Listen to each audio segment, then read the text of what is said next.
Welcome to the fight game. He's Icewater, I'm Puma, and we're going to start off by talking about, I'm going to call a real fight, not entertainment, the Lomachenko versus Ortiz fight coming up this weekend in Madison Square Garden in New York City. Lomachenko coming off the war effort, and you can tell that he's probably more inspired for this fight because he's not only fighting for himself, but he's fighting for his country also. What do you think about this fight coming up? Yeah, we haven't seen Lomachenko in a while, right? We saw him a little bit before, talk about the war, and people want to see where he is right now, as far as the boxing is concerned. Is he back all the way? We saw his last victory; was impressive. Is he going to be impressive this time? And with the win here, the door is wide open for a lot of different things, opportunities where people really want to fight him, from the likes of Devin Haney, undisputed champion right now at junior lightweight and things of that nature at 130, at 135.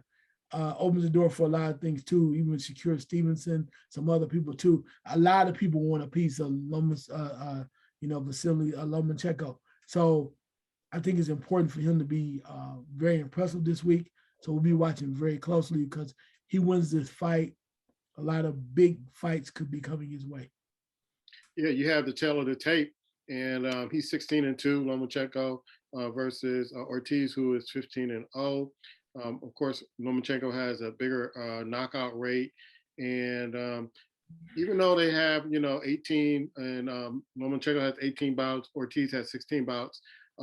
This should be a good fight. You have a southpaw against an orthodox fighter, and I'm looking for Lomachenko to say, "Hey, I've been out there in the front lines, and I've been doing a lot of things out there, and I want to reestablish myself as the best lightweight in the world." Do you see any kind of chance that Ortiz can kind of sneak Lomachenko and get past him? Well, it would have to come with power. He would have to, if Lomachenko takes him for granted and doesn't come in strong, there's a chance. The kid's undefeated, right? And he would have to come with a straight attack, but that's not how Lomachenko fights. We know when he gets in trouble, if he's sick or having shoulder injuries, could be a problem there. Says the same thing. He really wasn't right against Teofimo Lopez, which he lost. So now I don't think he's taking anything for granted. Lomachenko's getting a little older now. So I think it's to the point where he comes in the ring, particularly after coming back from dealing with the war, that he's going to be in tip-top shape and ready to go. Yeah. The other fight, which you call, and we call entertainment, you have Jake Paul against Anderson Silva the same night on Showtime. I was really surprised that this fight was on Showtime pay-per-view. The Jake Paul and the Paul brothers have been really kind of making some inroads trying to legitimize their fights. What do you think about this particular fight? Well, for those that know, and I don't know how you see it one way or the other, but those that are familiar with Jake Paul knows that Jake Paul is a showman. If nothing else, he can sell tickets. He brings people to the ring, and he somehow or another finds ways to bring people in as opponents that make you want to know more, that intrigue you. Anderson Silva is a UFC legend. He is a legend, and he's been showing pretty well boxing skills since he made the transition. Just don't know. It's one of those things that you said, is there enough money? Enough money for Anderson to lay down. Wow. Wow. I'm just keeping it 100. I mean, allegedly. Anyway, enough money for him to lay down. And the fact that we all believe that it's real and he's, coming in right, that's the intriguing part, because everybody's like, well, it's legit. But then in the back of your mind, you're going, how much money? That crosses your mind, but it pulls you in. And that's where Jake Paul, the marketeer, comes in and goes, I know you're going to watch it because you think he's going to beat my ass. But then again, there's a chance I can knock him out because the check is already signed. Yeah, see, you and Eddie, our boy Eddie, gonna make me watch this fight. I didn't want to watch it. I didn't plan to watch it. I didn't want to see a legend kind of go out like that. But that's the thought that's in my head, that watching these Paul fights is like some of them look very suspect and fixed to me, to kind of bring up that name. So, and what he's doing to me is challenging the UFC, which we're going to be talking about later, and paying these guys a lot more. So they're probably more likely to do that. as opposed to a legit fight that we're used to seeing. So that's why we call it entertainment. There's a lot of drama that's around it. So and they'll drum up a lot of drama around it. So we'll see. Any other news? I know you've been talking about a lot of news with Crawford and Usyk and a lot of other fighters and upcoming fights that are coming up. So away you go. Okay, I appreciate it. Finding out that there are a couple of matches that have been being discussed, and a few more key matches that people were looking forward to that could take place. Ryan Garcia and Tank Davis appear to be trying to come to agreement on a fight, and they're both talking the same talk. Don't want to fight anybody else. That could be happening right after the new year. That would be an outstanding fight between Ryan Garcia and Tank Davis. They've been talking about this for a while. I think it's going to come to fruition. Be a good time to watch these two guys get in the ring. Hope it does happen. Interesting point. We've been trying to watch what Tyson Fury, heavyweight champions, going to be doing and where he's going. We saw what happened to Wilder. He was able to make easy work of his former sparring partner. But Fury's been bouncing around, so he decided to fight an opponent that he fought already twice. But the interesting caveat here is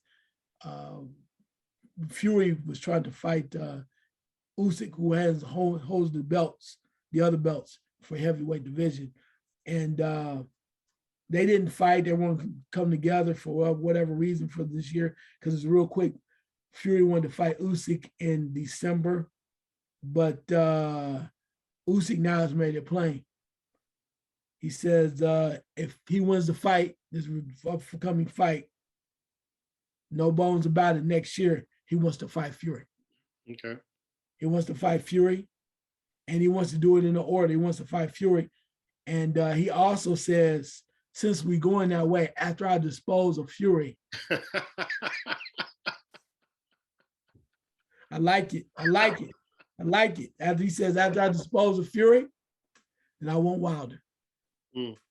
So I like a man that knows what he likes, man that's very confident, came out straight and said, do not get this twisted about whatever you're thinking about the postponement of me being afraid of December, the money not being right. I win this fight. I want to fight Fury early, and I want to fight Fury in next year. And after that, I want to fight Wilder. So that says a lot about Usyk for me. Right. I mean, and not much you got to say there. So it'll be interesting. Apparently, too, I think it is a WBO, maybe, or WBA. I think it's WBO that is calling for a mandatory fight between Wilder versus Andy Ruiz. Okay. And it looks like that's coming together. Wilder was thinking about trying to step up to Usyk earlier, but this kind of makes a lot of sense if he beats Andy Ruiz. And then if Usyk goes through like he says, then it'd be the right time for him to end up fighting for the belts again. So I think this is a fight that you could see Wilder maybe going after. Of course, Anthony Joshua's name been brought up too, but I think the money and the opportunity to fight for a guaranteed shot at the titles plays a much bigger a role in what Wilder wants to do. So that's going to be interesting there. Go ahead. Do you anticipate another Wilder Fury fight in the future? Man, never say never. Yeah. I don't think it's next year. If everything falls out the way it does and everybody keep handling their business, it's kind of like the people might demand it, like in 24. Yeah. People may demand it. Maybe one more time, just for old time's sake. Just one more time for old time's sake. But I think that's what that is from that standpoint. Yeah. So one more time. All right. Any other news? Yeah, two other things real quick. Mr. Terrence Crawford. The fight we wanted to see was with Errol Spence Jr. That's not taking place this year. Instead, Crawford's fighting, I can't even think of the gentleman's name, but he's fighting in December. Ironic point here is Terrence Crawford is saying the money wasn't right, the agreement wasn't right, a lot of different things. Earl Spence Jr. said, I told you I'm not taking any more fights. I told you who I want. I got the belts. I got the straps. It's strap season. Let's go. So all of this, whatever they're talking about, the negotiations, blah, blah, blah. But Terrence Crawford now has solidified this date in December where he wants to fight. He's going to fight. What we find ironic here, though, is the opponent has come out and says that Terrence Crawford had previously talked to him about having a fight last year. So he was offered a fight to fight Terrence Crawford back in October of last year. And then people are like, well, he fought Porter instead. Well, you know, he negotiated with Porter. But let's turn this around and understand that this is a different thing. Understand me and listen to what I say. And I'm not blaming Crawford. You can choose to do what you want to. But ironically, it was remember I said this to you guys before when we had Buddy McGirt on. It was the WBO that mandated that Terrence Crawford fight Sean Porter. They mandated it. If they had not done that, I called for it, then he probably would have fought the guy that he's fighting now. So they had already had an agreement. So it keeps moving on and doing what you got to do. But that's where it happened. That's where it happened. So that's an interesting caveat to that point from that standpoint. When you think about it from who's fighting who, how they're moving. One last thing, read this very important caveat, and I love it from my son. Shakur Stevenson was on social media and said, quote, whatever you want to put on it, paraphrasing, he wishes that the powers that be in boxing, the powers that be, WBO, WBC, IBF, WBA, the boxing organizations will come together along with major sponsors and put together a Super 6 tournament at 135 like they did at middleweight. Yeah. And pay the participants a lot of money and let the chips fall where they may. He said, I would love that. I look forward to it at 135. I hope it happens. Drop the mic. That'll be nice. That will be nice. Don't think it's going to happen, but the fact that he even mentioned it says a lot where his head is and what he's looking forward towards the future.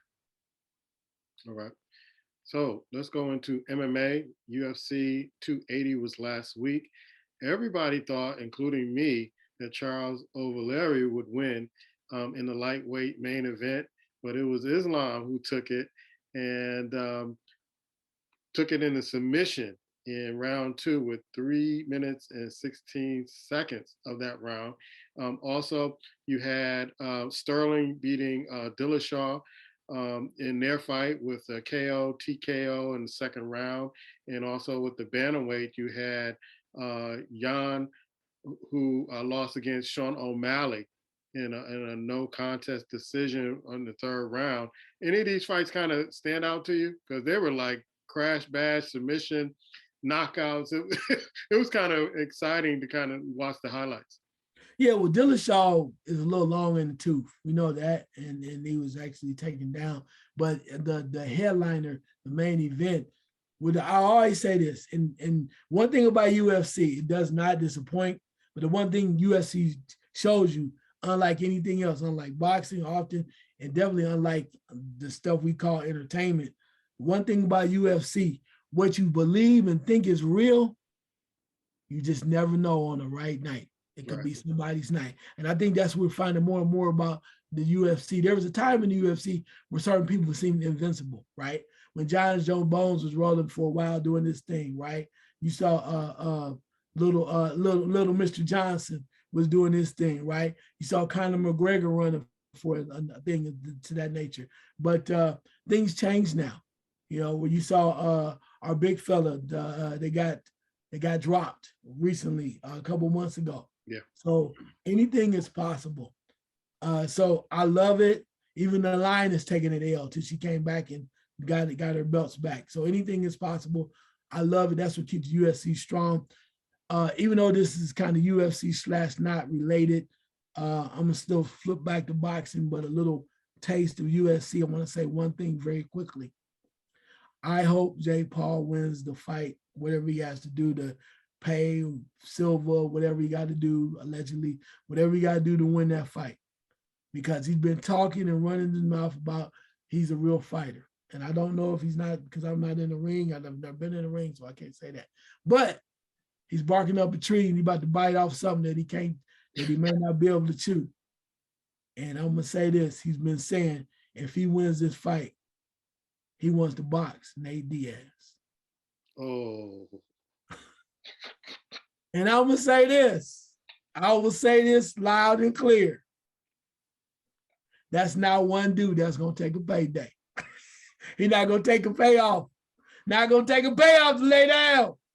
So if you want the truth, you want to smoke, Jake Paul, if you want to smoke, come see Nate Diaz. He might sat on the line saying, yeah, I'm going to lay down. I'll take it. Yeah, but it ain't going to happen. It ain't going to happen. Then they gonna say, well, I'm suing you. He said, man, what happened? I thought you were supposed to lay down. He said, man, you know me. I had to knock that motherfucker out. Dr. California, rise up. My man, Nate Diaz. What's up, big dog? I would watch that one. I would watch that one. Much love, Nate. Let's go. Let's go. Because that will happen. That will happen. He was just like, what agreement? You know, we in the ring now. What agreement? Let's go, Nate. On that note, we're going to end the show right there. I hope it happens. I hope it happens. You don't want to mess with Nate, dog. You don't want to mess with him. But if that's what you want to go and that's what you want to do, have at it. I will watch that one, definitely. Yeah. He's Icewater. I'm Puma, and this is The Fight Game.